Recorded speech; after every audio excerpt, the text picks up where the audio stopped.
ज्ञानतिमिरान्धस्य ज्ञानाञ्जनशलाकया चक्षुरुन्मिलितं येन तस्मै श्रीगुरवे नमः।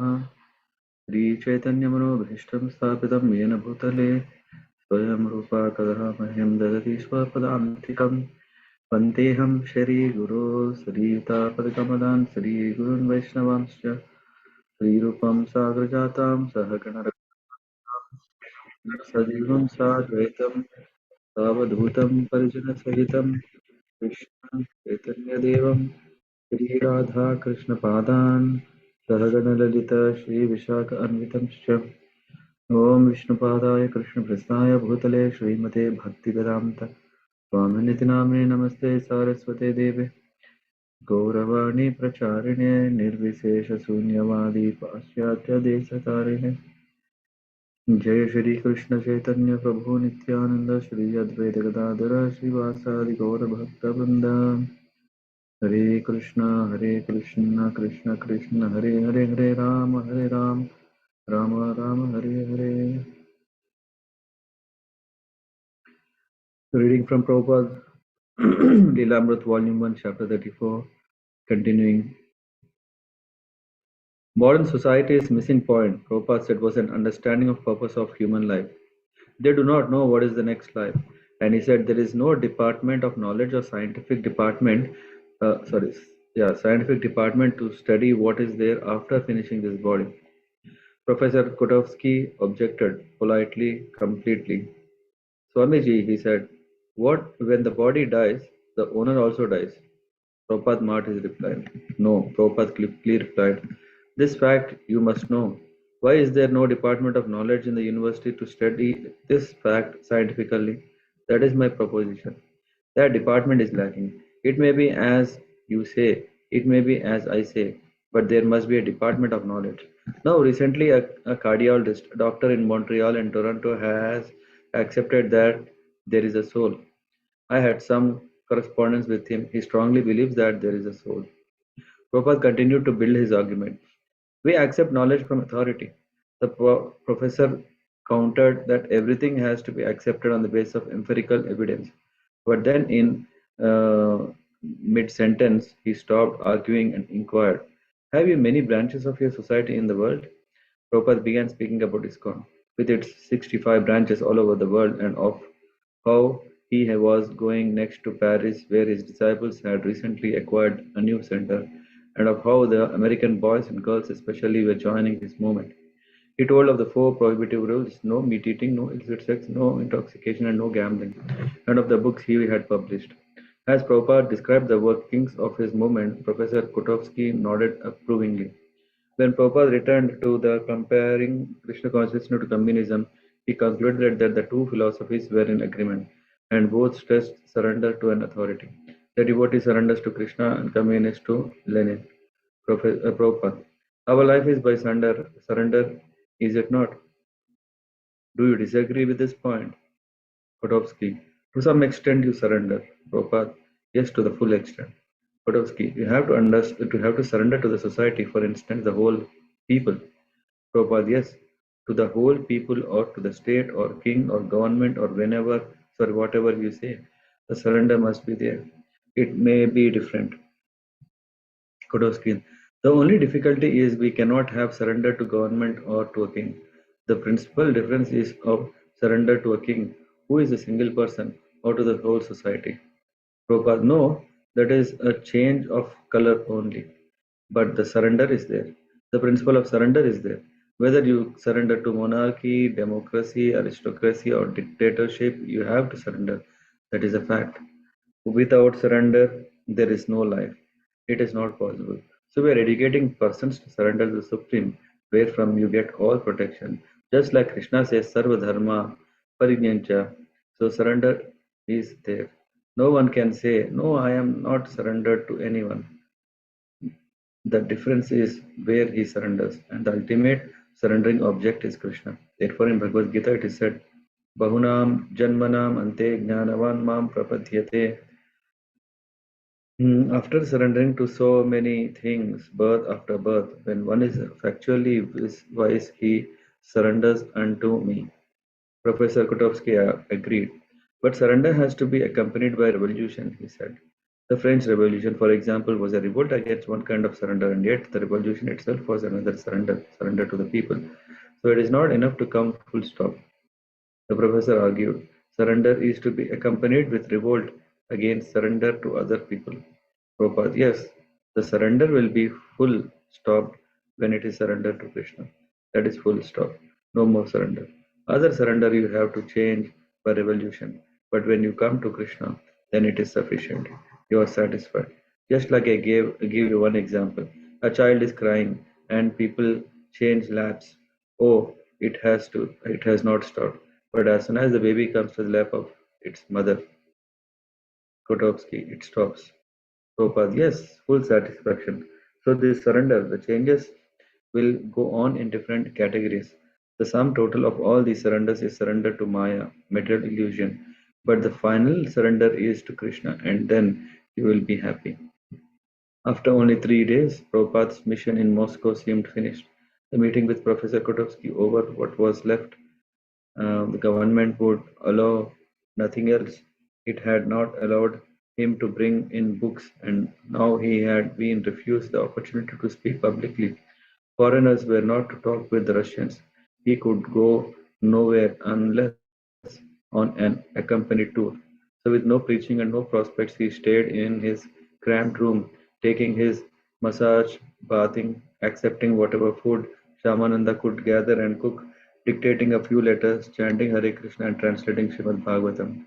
Prabhupada took a guided tour of Moscow, riding with other tourists on a crowded bus.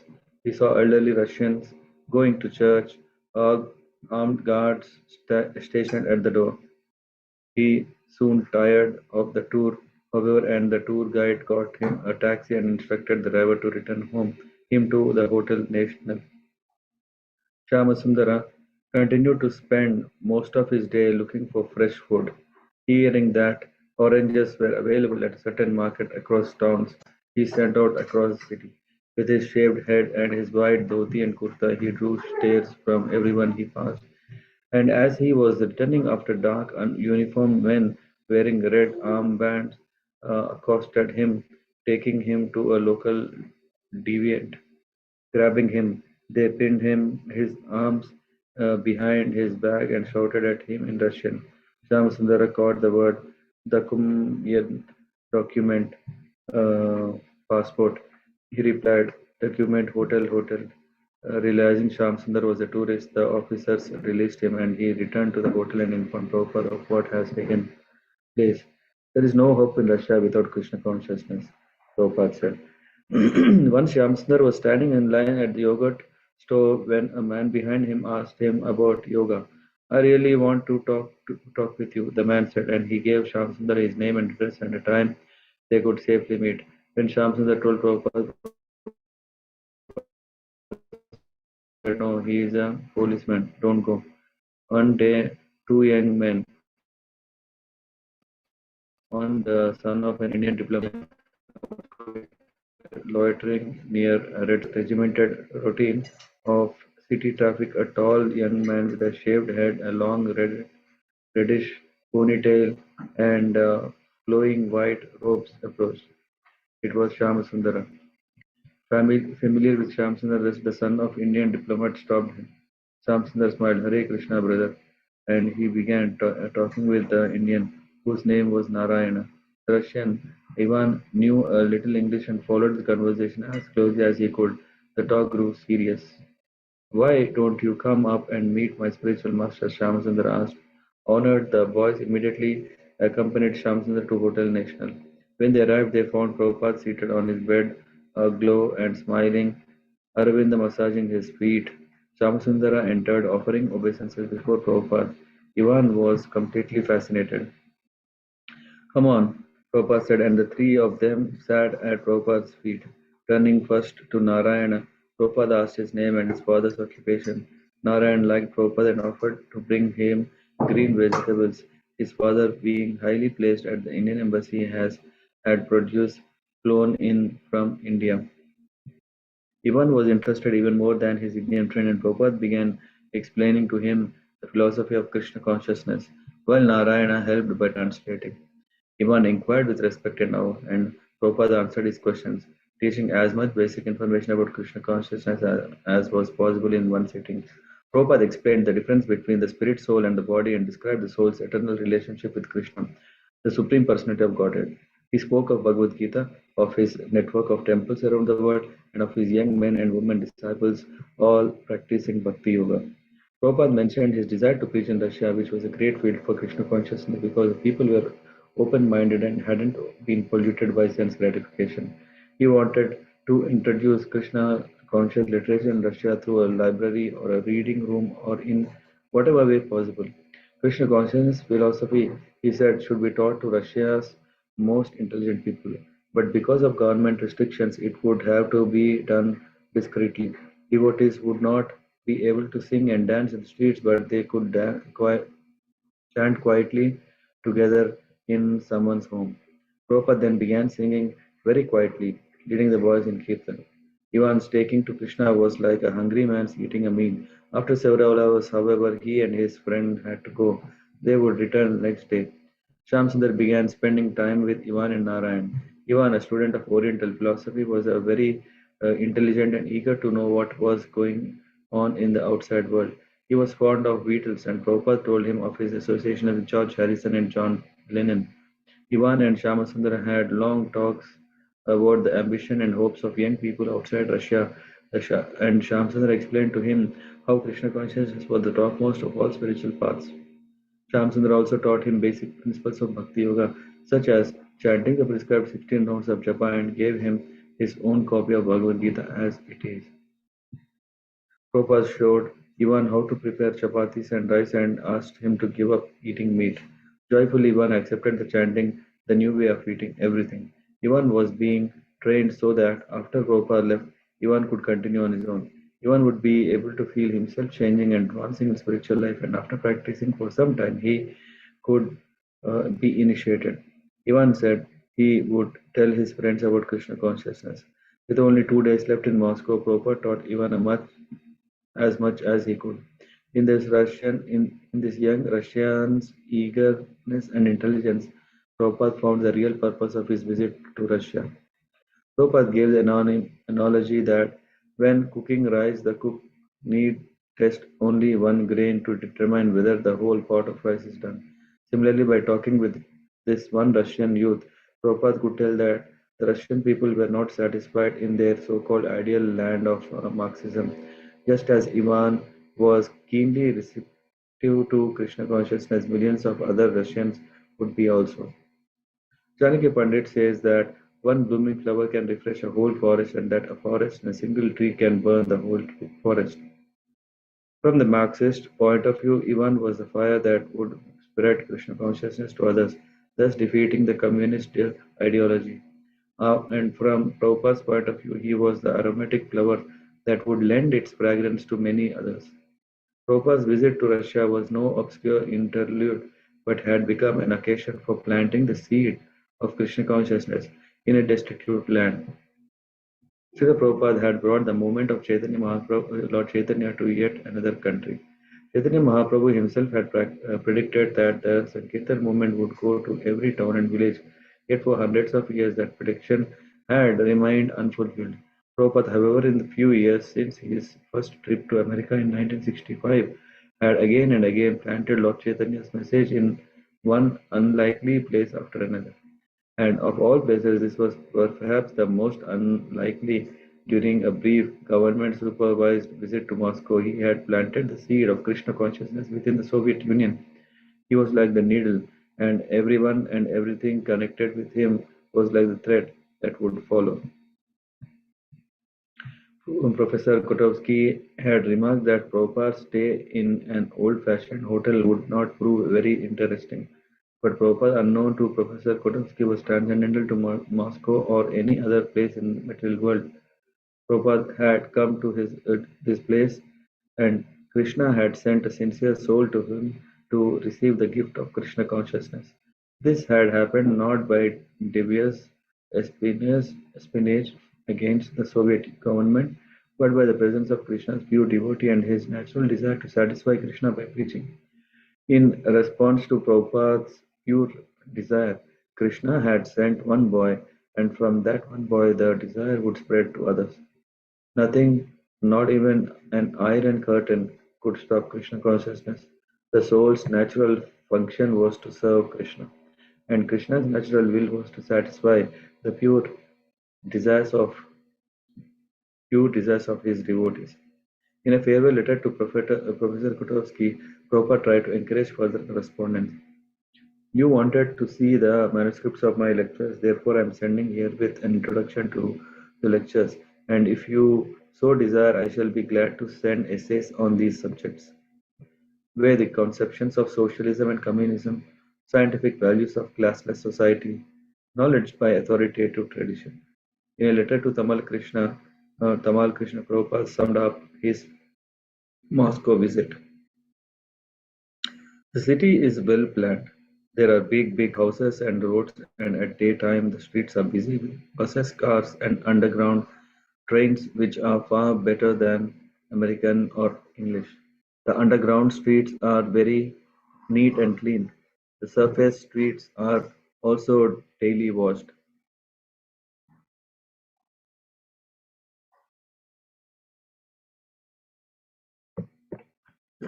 But there is some difficulty in collecting vegetarian foodstuffs.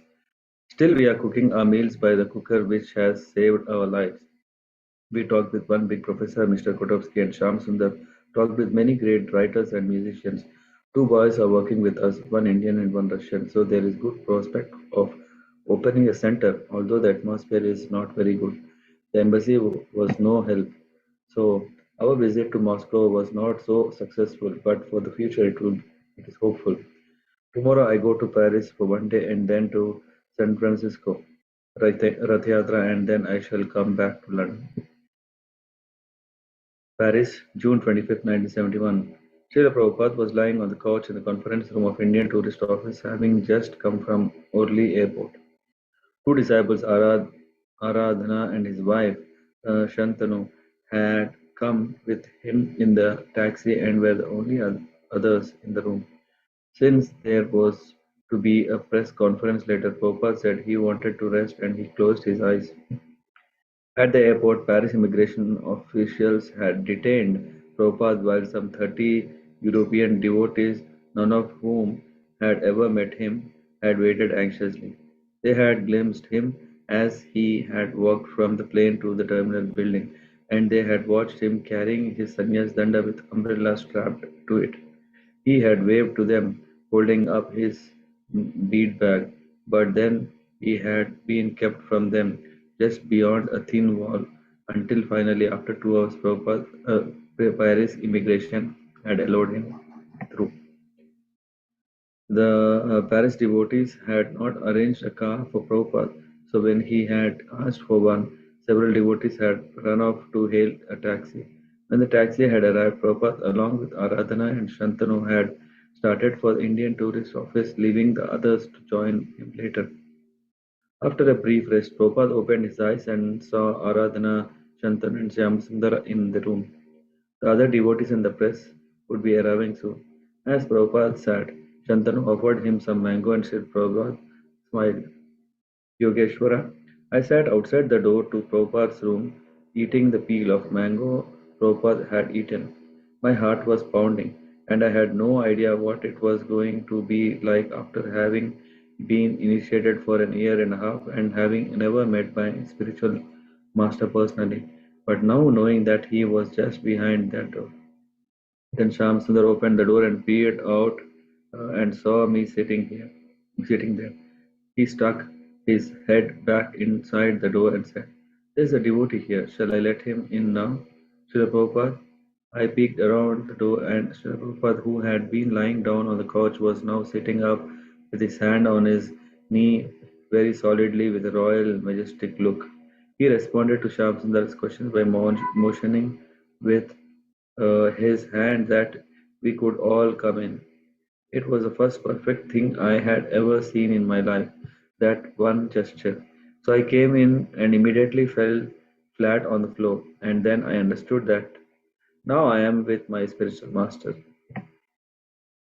Gradually, the devotees began arriving from the airport and they came into Prabhupada's room. The press also arrived. As Prabhupada spoke warmly and pleasantly with his followers, encouraging them in their preaching and telling them of his own recent preaching in Moscow. Hardly any of the devotees had ever been with their spiritual master before, and Lochanananda began introducing them to Srila Prabhupada. Harivilasa. I arrived late, and when I came in, I was mixed up with surprise, with elation and egoistical pride, and with amazement that the Lord's pure devotees was there. I walked in with Ghanashyama, the boy who had started translating some of Prabhupada's books into French. The room was almost full, and Ghanshyam immediately sat down in the back. I was the president of the temple, and I was very proud and puffed up about it. So I made my way all the way up to the front where Srila Prabhupada was, and I sat down right next to him. I looked at him, expecting him to look at me and smile or something or some recognition, but he didn't look at me at all. Lochanananda was introducing all the devotees to the Prabhupada. Lochanananda said, "This Ganashyam, he is translator." Prabhupada said, "Where is he?" And everyone looked around to Ganashyam in the back. Prabhupada said, "Let him stand up, please."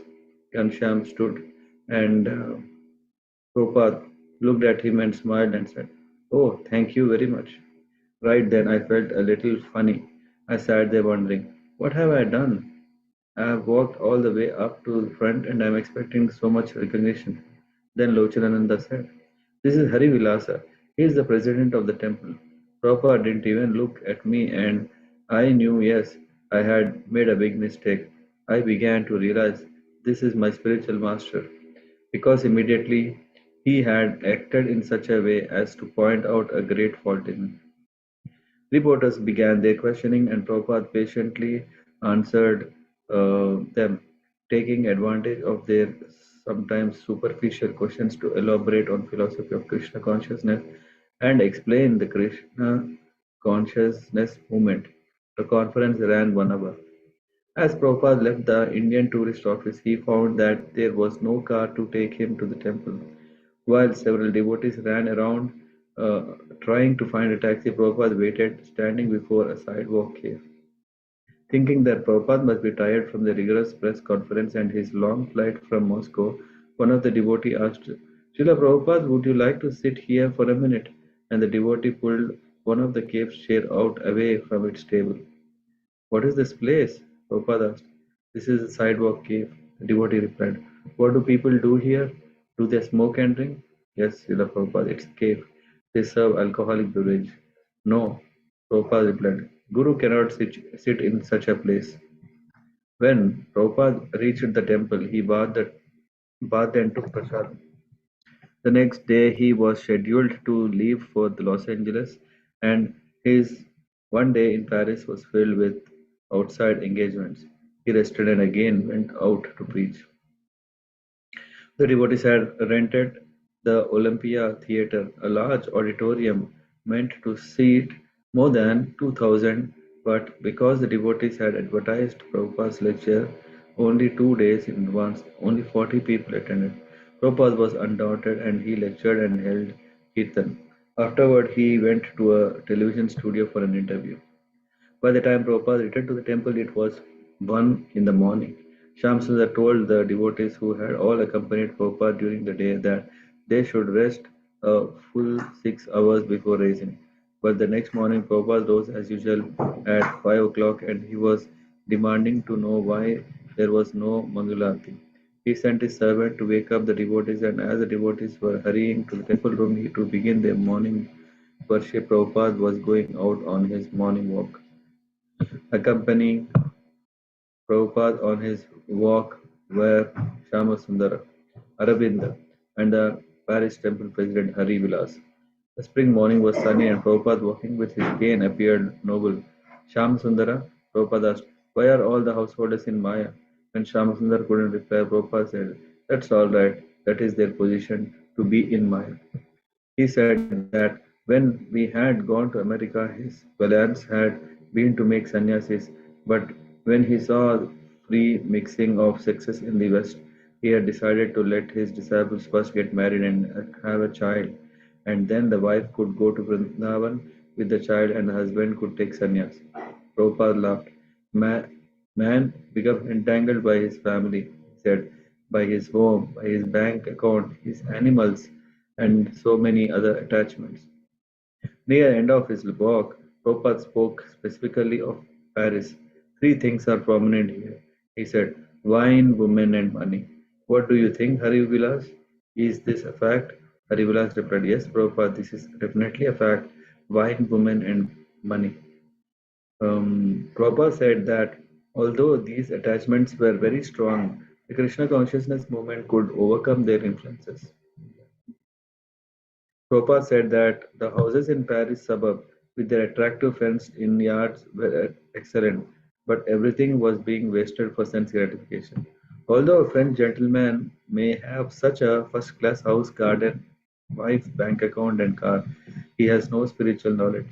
Therefore, he would always remain attached to his first-class positions, and at the end of his life, his great attachment would lead him to take birth as a cockroach or a rat or a dog within that same house. As Prabhupada and the devotees continued walking, Prabhupada asked Harivilas how he thought the temple's preaching was faring. Harivilas said he thought it would be successful, but that it might be a good idea to make extra income by starting a business. Your business is preaching, Prabhupada said. If there are some householders, they can do business. When Prabhupada and his party arrived at the temple, they found the devotees eagerly waiting for Prabhupada's morning Bhagavatam lecture. But there was no time. Prabhupada had to leave at once for the airport. He was returning to America. Srila Prabhupada ki jai. Hare Krishna.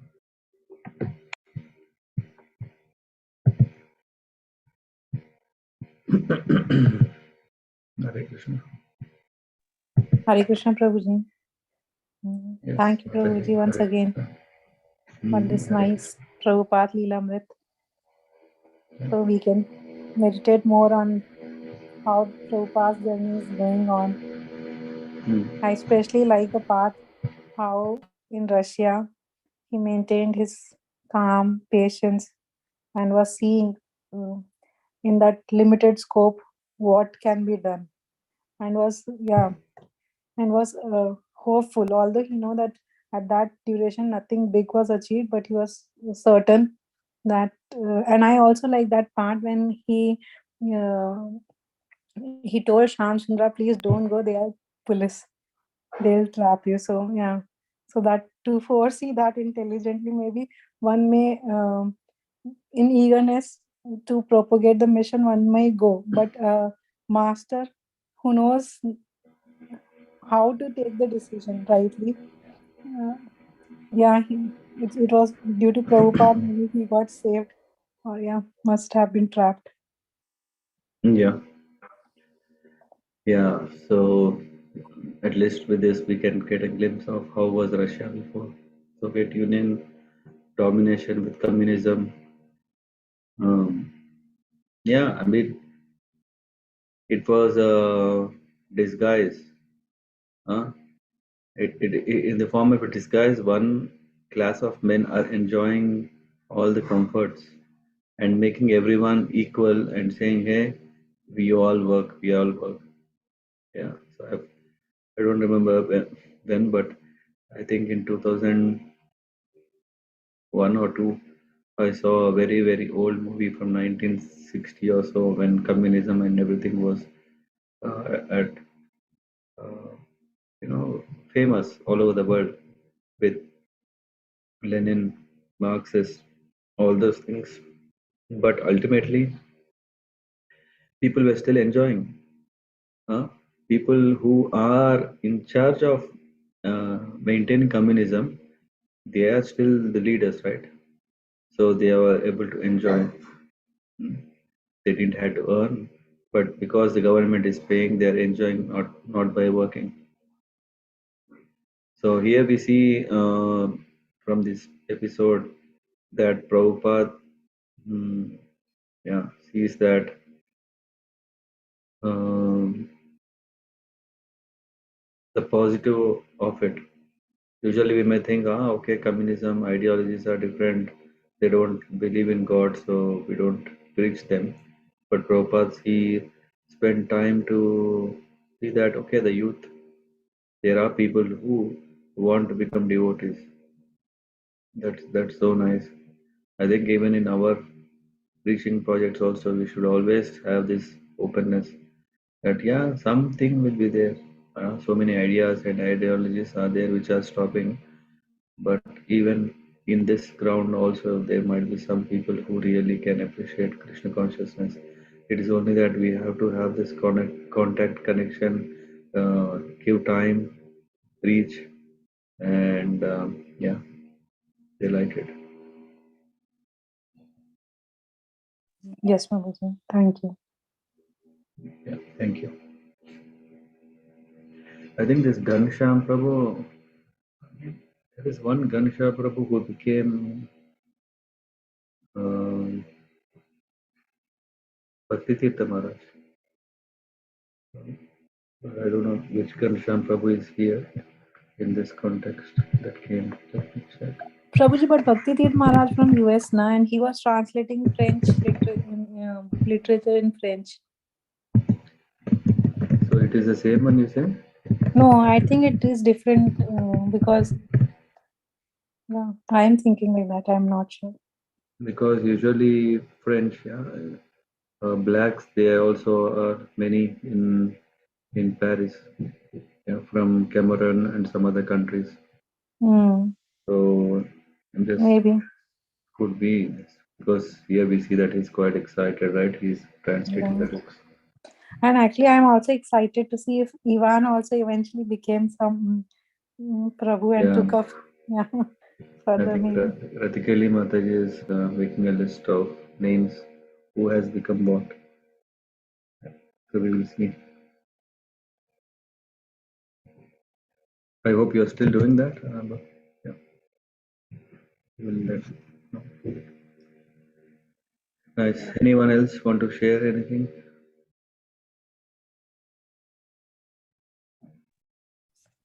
Hare Krishna, Prabhuji. Prabhuji, sorry, I'm having a very bad throat, but what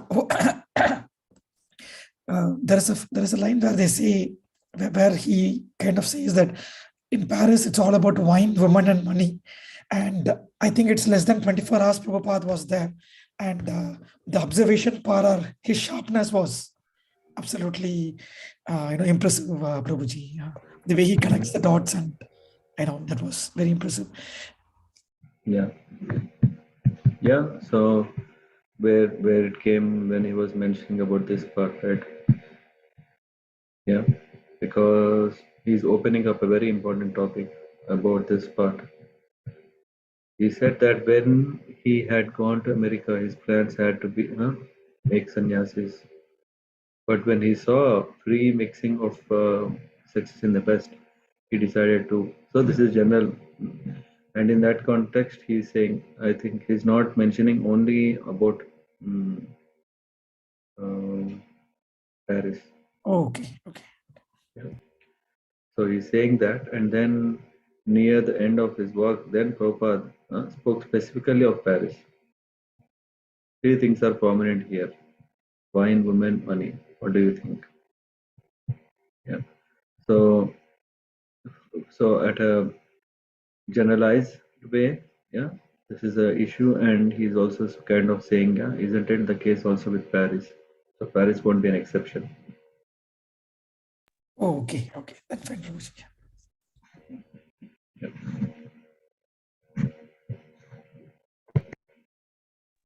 Okay. Thank you, Prabhuji, for narrating this exciting, interesting part of Russia. Yes, I was surprised that how Srila Prabhupada, there were just two persons and still he was so much positive that Yeah. Ivan Prabhu was also very inspiring.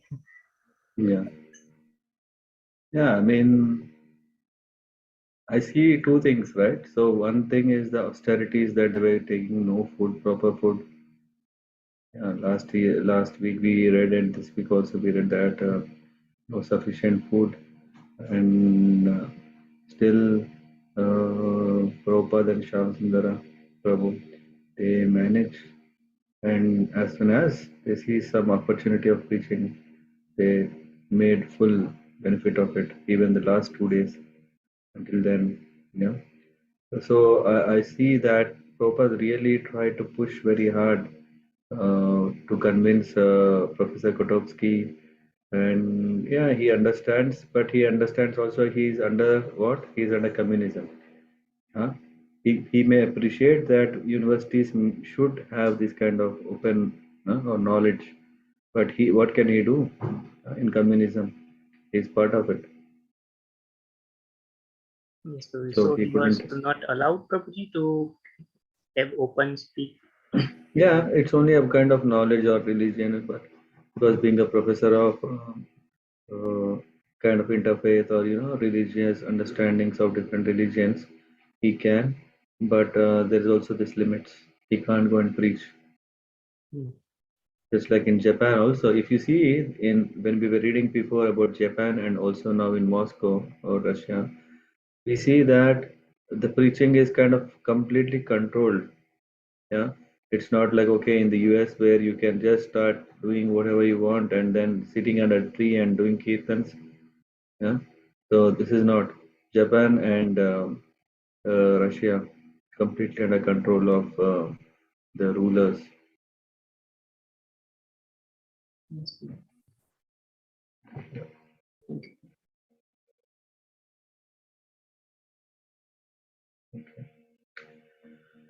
Okay, and really sorry for the late. And yeah, but nevertheless, I could somehow finish on time. And let's meet us tomorrow. Thank you so much. कृपा सिंधुभ्यः पतितानां पावनेभ्यो वैष्णवेभ्यो नमो नमः। श्रील प्रभुपाद की जय। विश्वविनय सत्स्वरूप गोस्वामी महाराज की जय। कोटि वैष्णव। हरे Krishna. Hare Krishna. Hare Krishna. Hare Krishna, Prabhuji. Hare Krishna. Hare Krishna. Pratikeli Mataji, are you coming tomorrow? Tomorrow, no, Prabhuji. Okay, day after tomorrow? Day after tomorrow will come. Okay. Yeah, tomorrow.